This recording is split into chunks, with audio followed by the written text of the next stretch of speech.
নলবাৰী জিলাৰ মোলাৰকুছি গাঁৱৰ সৰ্বহাই যুৱক ৰাতুল বৰ্মনৰ আকস্মিক বিয়োগ। ৰাতুল বৰ্মনৰ বিয়োগত পশ্চিম নলবাৰীত শোকোছা। নলবাৰী জিলাৰ মোলাৰকুছি গাঁৱৰ এগৰাকী সৰ্বহাই যুৱক আজি নলবাৰী মেডিকেল কলেজত পুৱতি নিশা শেষ নিশ্বাস ত্যাগ কৰে।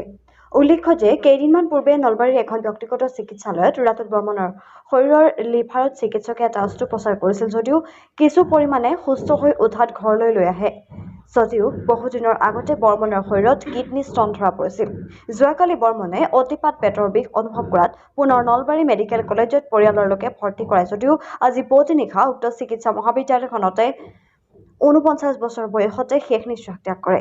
ৰাতুল বৰ্মন প্ৰায় ৯০ দশকৰে এগৰাকী স্নাতক ডিগ্ৰীধাৰী যুৱক আছিল যদিও কোনো ধৰণৰ চৰকাৰী সংস্থাপন নাপালে। বৰ্মন এগৰাকী কংগ্ৰেছ দলৰ সক্ৰিয় কৰ্মীৰ লগতে সমাজৰ বিভিন্ন অনুষ্ঠান প্ৰতিষ্ঠানৰ লগত জড়িত আছিল। বৰ্মনৰ মৃত্যুত বৃহত্তৰ পশ্চিম নলবাৰীত শোকোছা পৰিছে। নমস্কাৰ দেই, মোৰ ভাইটি ৰাতুল বৰ্মন আজি ঠিক একমাহমান আগৰ পৰা অসুস্থতাত আছে। তাৰ প্ৰব্লেমটো হৈছিলে কি ডক্টৰৰ ৰিপৰ্টত গম পালে আপোনাৰ কিডনীৰ ছাইডত এটা ষ্ট'ন হৈছিলে ষ্ট'নটো অপাৰেশ্যন কৰিম বুলি ল'লে ৰিচেণ্টলি, কিন্তু ষ্ট'নটো অপাৰেশ্যনৰ সময়ত ডক্টৰে আকৌ পৰীক্ষা কৰি গম পালে যে তাৰ লিভাৰ ছাইডত অলপ পানী জমা হৈছে, এনেধৰণৰ কথা ক'লে। আৰু দ্বিতীয়তে আপোনাৰ তাৰ লিভাৰ ছাইডত তেজখিনি আপোনাৰ পুজৰ নিচিনা হৈ বহুতখিনি জমা হ'ল। বয়স কিমান হৈছে তাৰ? আপোনাৰ 48-49 এইখিনি হৈছে, মেক্সিমাম 49 হৈছে। 49 ৰাতুল বৰ্মন মোৰ ভাইটি হয়। তাৰপিছত আৰু ডক্টৰৰ ছাজেশ্যন মতে মই অপাৰেশ্যন কৰালোঁ আপোনাৰ নলবাৰী মেডিনোভা নাৰ্ছিং হোমত।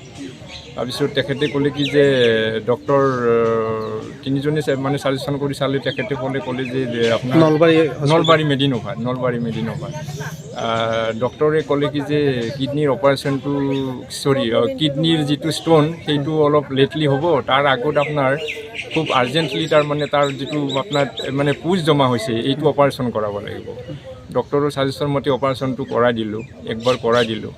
দিয়াৰ পিছত আকৌ আপোনাৰ এসপ্তাহৰ পিছত আকৌ ক'লে কি বোলে নাই, তাৰ বস্তুটো চাফ হোৱা নাই, আকৌ জাম্পছ আছে। আপোনাৰ যোৱা পৰহি দিনাৰ আগত তাক আকৌ এডমিট কৰালোঁ। এডমিট কৰাই পৰহি দিনা ৰিলিজ লোৱালোঁ। ডক্টৰে অপাৰেশ্যনটো কৰাই দিলে। অপাৰেশ্যনটো কৰাই ক'লে যে এতিয়া আপোনালোকে হেৰি কৰক, মেক্সিমাম 20-25 দিন টাইম লাগিব, এই ঘাটো শুকাব লাগিব। আৰু তাৰ ব্লাডটো একেবাৰে নাই। ব্লাডো দিলে, বহুত ব্লাড দিছে দেই, বহুত ব্লাড দিছে। তাৰ হিমোগ্ল'বিনটো কমি যোৱা বুলি ক'লে। কিমান টাইমত ঢুকালে তেওঁ? কি ক'লে? কিমান টাইমত ঢুকাইছে? আজি আপোনাৰ ঠিক আৰু এটা টাইমটো মই হয় আৰু এটামান বজাত হ'ব চাগে হস্পিটেলত। তাক ইমিডিয়েটলি মই আকৌ আপোনাৰ গুৱাহাটীত আছিলোঁ এই মুহূৰ্তত মই গুৱাহাটীত আছিলোঁ। মোৰ ভণ্টি আপোনাৰ আৰু মোৰ ভনী জোৱাই এওঁলোকে খুব আৰ্জেণ্টলি আপোনাৰ এই নলবাৰী যিটো এইটো নলবাৰী মেডিকেল কলেজ ভগ্ৰাপাৰ সেইটোত এডমিট কৰাই দিলে। সেইটোত এডমিট কৰাই ময়ে ক'লোঁ যে ঠিক আছে, তাক বাহিৰে তাত এডমিট কৰাই দি তাৰপিছত তেওঁলোকে যদি আকৌ ক'ৰবাত ৰেফাৰ কৰি GMCত আনি আছোঁ। মই গৈ পোৱালৈকে তাক ইমিডিয়েটলি ডক্টৰৰ ছাজেশ্যন মতে যি কৈছে তাক এডমিট কৰাই দিয়ে। ডক্টৰে ICUত সোমাই দিলে। ICUত সোমাই দি আপোনাৰ মেক্সিমাম 5 মিনিটমান, মিনিমাম 5 মিনিটমান। তেখেতে কি কাম কৰিছিল? কোনে? তেখেতে কি কাম কৰিছিল? ৰাতুল, মোৰ ভাইটিয়ে। তাৰ আপোনাৰ একচুৱেলি কাম পাৰ্মানেণ্টলি নাছিলে। মোৰ ইয়াতে এইখিনিতে এটা টাৱাৰ এটা এষ্টাব্লিছ কৰা হৈছে, জিঅ' টাৱাৰ আৰু আপোনাৰ এইটো ৰিলায়েন্সৰ এয়াৰটেলৰ বহুত আপোনাৰ কি ক'ব, এনেকুৱা মাইডিয়াৰ আছিলে আপোনাৰ। তাৰ ভাৱধাৰা চিন্তাধাৰাবিলাক বহুত উচ্চ আকাংক্ষা আছিলে, কিন্তু সিয়ে দুৰ্ভাগ্য, তাৰে দুৰ্ভাগ্য।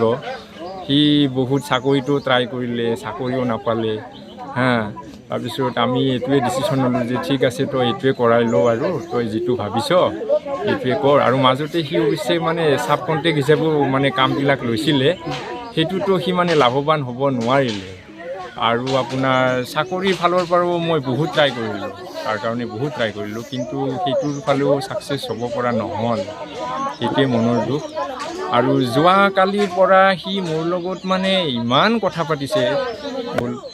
সি নিজে বেডত আছে, সি মোৰ কাৰণে চিন্তা কৰিছে। পৰহি বেডত থকাটো সি মোক ক'লে তই আগে সুস্থ হৈ ল, তাৰপিছত মোৰ ট্ৰিটমেণ্টটো সেইটো পিছৰ কথা আৰু তই আগতে সুস্থ হৈ ল ঠিক আছে। আৰু ঈশ্বৰৰ ওচৰত প্ৰাৰ্থনা জনাইছোঁ তাৰ আত্মাই যাতে শান্তি লাভ কৰে আৰু সি অকলশৰীয়া এই মুহূৰ্তলৈকে সি অকলশৰীয়া মোৰ মা নাই দেউতা নাই বিয়া পাতি দিয়া হৈছিলে দেউতা থাকোঁতে তাক বিয়া পাতি দিয়া হৈছিলে ফেমিলি মানে একেবাৰে তাক মানে এভইড কৰি বেলেগ মানে মানুহৰ লগত ক'ৰবাত কিবা মানে হেৰি কৰিছিলে নেকি সেনেকৈ তাক এৰি থৈ গুচি গৈছে নাথাকোঁ বুলি কৈছে আৰু আমাৰ পৰিয়ালৰ কাৰো কথাই নামানিলে ল'ৰা এটা আছে সি বিচাৰিছিলে সি বহুত বিচাৰিছিলে তাৰ মানে আশাটো আছিলে কিন্তু সি ছাকচেছ হ'ব নোৱাৰিলে তাক তাৰ মানে একেবাৰে লেফ্ট কৰাই দিলে।